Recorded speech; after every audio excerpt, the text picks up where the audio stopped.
Greetings from Nairobi, Kenya.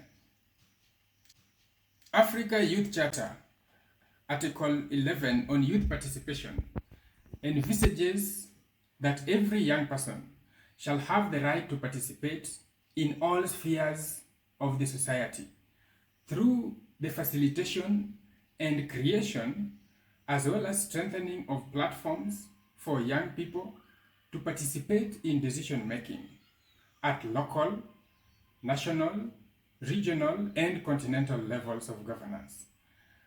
And similarly, providing access to information such that young people become aware of their rights and opportunities to participate in decision making and civic life, among other ways envisaged in that charter. My name is Willis Onyango, and I serve as the Executive Director at the Youth Cafe. Today, it is my singular and distinguished honor to be part of the Supranational Democracy Dialogue happening in Brindisi, Italy. The Youth Cafe is a multi-award-winning, pan-African, not-for-profit youth organization with its regional headquarters here in Nairobi, Kenya. Founded in the year 2012, since our founding, our strategy has been to look at today's youth birth in Africa as an opportunity for development and economic growth. Working across 8 program areas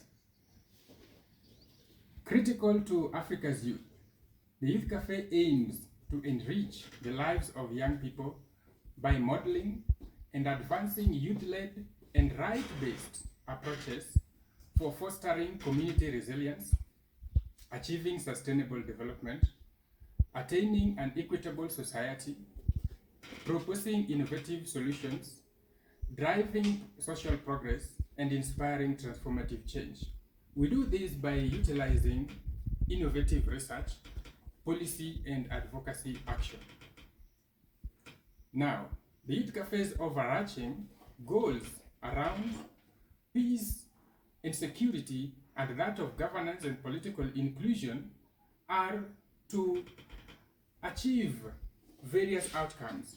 Key among them is to enhance the contribution of young people through their active engagement and maintenance, as well as increased advocacy for political stability and effective governance that can ensure that there is a transparent, democratic, and accountable environment.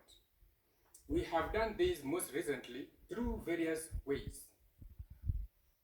For example, we are working to engage young people in the democratic processes in key electoral processes that matter to them.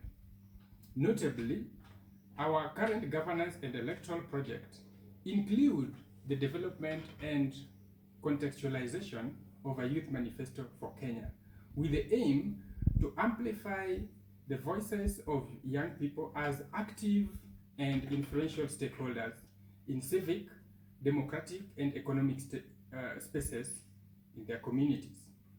Secondly, we have worked on research and advocacy while partnering with academic partners as well as universities. Data scientists, for example, experts have led our conversations on SMS platforms that enable us to spot trends, to highlight key insights, as well as run regionally representative cross-sectional surveys, which reach over 3,000 young people in Africa monthly. This gives us a big picture, not only on the shifting trends, but also on the most pressing issues that affect young people, with a focus on sub-Saharan Africa. The third means in which we have achieved this is through creative multimedia, using audiovisual podcast to foster community engagement in groups, and how community leaders could adopt a collaborative approach towards creating spaces and blogs and vlogs which enhance their communication in digital spaces.